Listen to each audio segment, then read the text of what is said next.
The Human Cycle by Sri Aurobindo. Chapter 18. The Infrarational Age of the Cycle.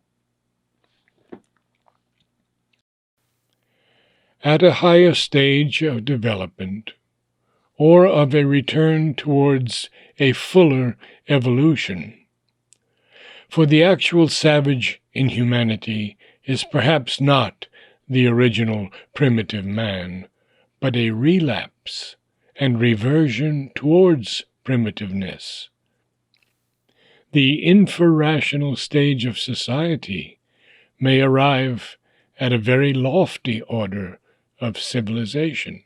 It may have great intuitions of the meaning or general intention of life, admirable ideas of the arrangement of life, a harmonious, well-adapted, durable, and serviceable social system, an imposing religion, which will not be without its profundities, but in which symbol and ceremonial will form the largest portion, and for the mass of man will be almost the whole of religion.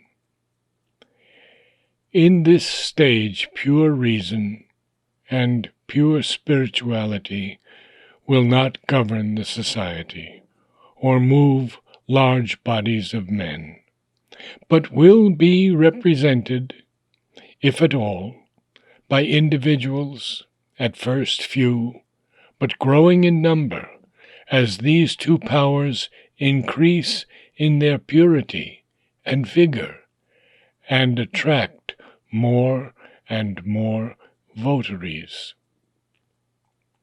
This may well lead to an age, if the development of reason is strongest, of great individual thinkers who seize on some idea of life and its origins and laws, and erect that into a philosophy, of critical minds, standing isolated above the mass, who judge life, not yet with a luminous largeness, a minute flexibility of understanding, or a clear and comprehensive profundity, but still with power of intelligence, insight, acuteness, perhaps even a preeminent social thinker here and there, who, taking advantage of some crisis or disturbance, is able to get the society to modify or reconstruct itself on the basis of some clearly rational and intelligent principle. Such an age seems to be represented by the traditions of the beginnings of Greek civilization, or rather the beginnings of its mobile and progressive period. Or, if spirituality predominates, there will be great mystics, capable of delving into the profound and still occult psychological possibilities of our nature, who will divine and realize the truth of the self and spirit in man. And, even though they keep these things secret and imparted only to a small number of initiates, may yet succeed in deepening with them the crude forms of the popular life. Even such a development is obscurely indicated in the old traditions of the mysteries. In prehistoric India, we see it take a peculiar and unique turn, which determined the whole future trend of the society, and made Indian civilization a thing apart, and of its own kind in the history of the human race. But these things are only a first beginning of light In the midst of a humanity which is still infrarational, as well as infraspiritual, and even when it undergoes the influence of these precursors, responds only obscurely to their inspirations, and without any clearly intelligent or awakened spiritual reception of what they impart or impose. It still turns everything into infrarational form and disfiguring tradition, and lives spiritually by ill-understood ceremonial and disguising symbol. It feels obscurely the higher things, tries to live them in its own stumbling way, but it does not yet understand. It cannot lay hold either on the intellectual form or the spiritual heart of their significance. As reason and spirituality develop, they begin to become a larger and more diffused force. Less intense, perhaps, but wider and more effective on the mass. The mystics become the sowers of the seed of an immense spiritual development, in which whole classes of society, and even men from all classes, seek the light, as happened in India in the age of the Upanishads. The solitary individual thinkers are replaced by a great number of writers, poets, thinkers, rhetoricians, sophists, scientific inquirers, who pour out a profuse flood of acute speculation and inquiry, stimulating the thought habit and creating, even in the mass, a generalized activity of the intelligence. As happened in Greece in the age of the sophists. The spiritual development, arising uncurbed by reason in an infrarational society, has often a tendency to outrun at first the rational and intellectual movement. For the greatest illuminating force of the infrarational man, as he develops, is an inferior intuition, an instinctively intuitional sight arising out of the force of life in him, and the transition from this to an intensity of inner life and the growth of a deeper spiritual intuition, which outleaps the intellect and seems to dispense with it, is an easy passage in the individual man. But for humanity at large, this movement cannot last. The mind and intellect must develop to their fullness, so that the spirituality of the race may rise securely upward on a broad basis of the developed lower nature in man, the intelligent mental being. Therefore we see that the reason in its growth either does away with the distinct spiritual tendency for a time, as in ancient Greece, or accepts it, but spins out around its first data and activities a vast web of the workings of the intelligence, so that, as in India, the early mystic seer is replaced by the philosopher mystic, the religious thinker, and even the philosopher, pure and simple. For a time, the new growth and impulse may seem to take possession of a whole community, as in Athens or in old Aryan India. But these early dawns cannot endure in their purity, so long as the race is not ready.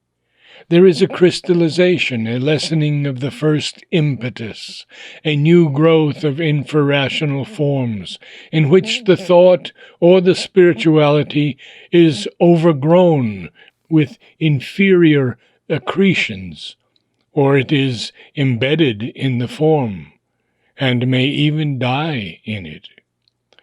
While the tradition of the living knowledge, the loftier life and activity, remains the property of the higher classes, or a highest class. The multitude remains infrarational in its habit of mind, though perhaps it may still keep in capacity an enlivened intelligence, or a profound or subtle spiritual receptiveness as its gain from the past. So long as the hour of the rational age has not arrived, the irrational period of society cannot be left behind. And that arrival can only be when not a class or a few, but the multitude has learned to think, to exercise its intelligence actively.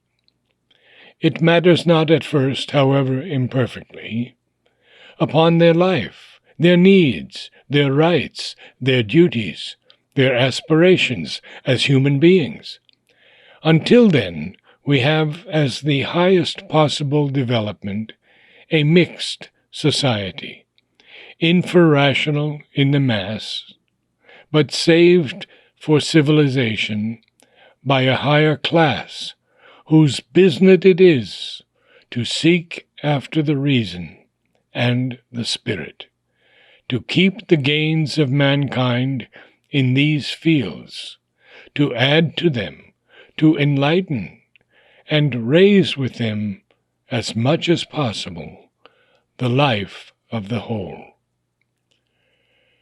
At this point, we see that nature, in her human mass, tends to move forward slowly on her various lines of active mind and life towards a greater application of reason and spirituality, which shall at last bring near the possibility of a rational and eventually a spiritual age of mankind.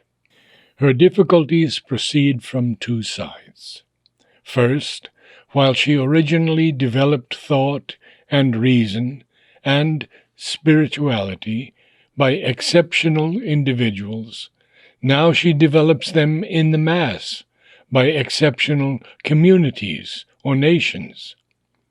At least in the relative sense of a nation governed, led, and progressively formed and educated by its intellectually or spiritually cultured class or classes. But the exceptional nation, touched on its higher levels by a developed reason or spirituality, or both, as were Greece and later Rome in ancient Europe, India, China, and Persia in ancient Asia, is surrounded or neighbored by enormous masses of the old infrarational humanity, and endangered by this menacing proximity. For until a developed science comes in to redress the balance, the barbarian has always a greater physical force and unexhausted native power of aggression than the cultured peoples. At this stage, the light and power of civilization always collapses in the end, before the attack of the outer darkness.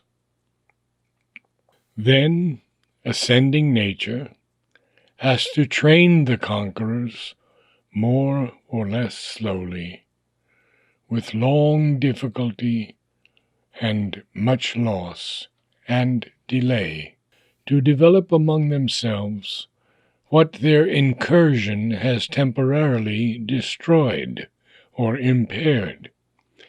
In the end, humanity gains by the process. A greater mass of the nations is brought in. A larger and more living force of progress is applied. A starting point is reached from which it can move to richer and more varied gains.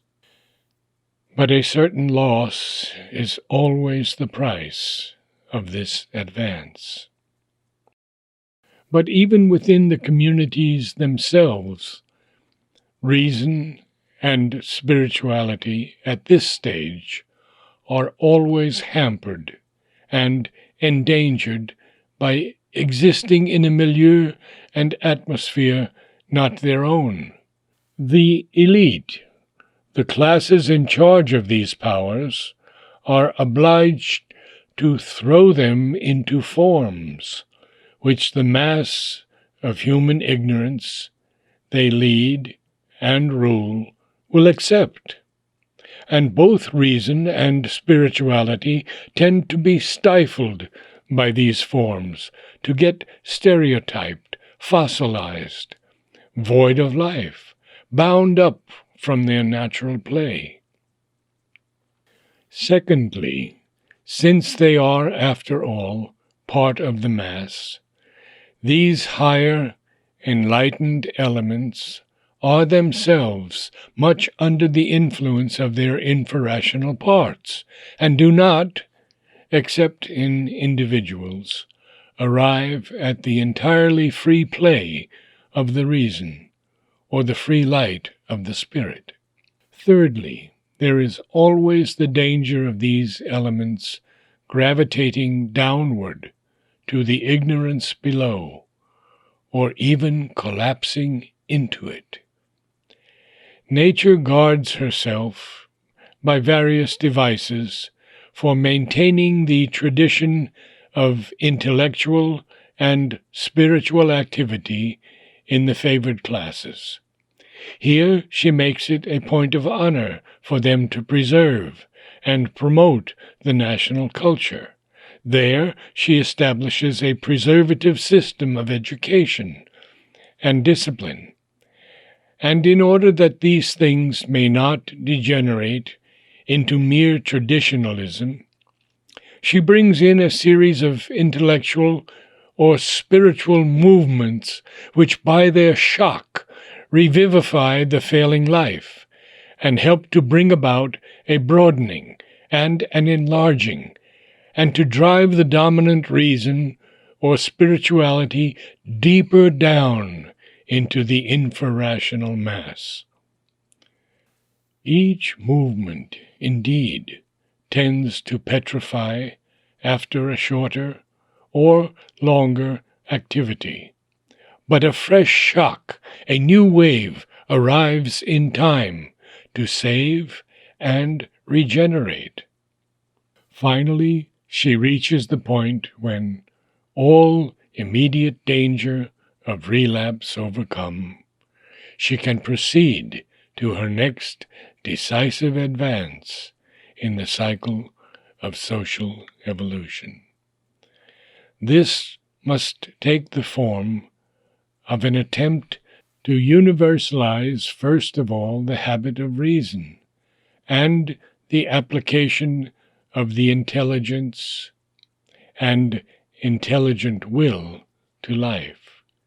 Thus is instituted the rational age of human society, the great endeavor to bring the power of the reason and intelligence to bear on all that we are and do, and to organize in their light and by their guiding force the entire existence of the race.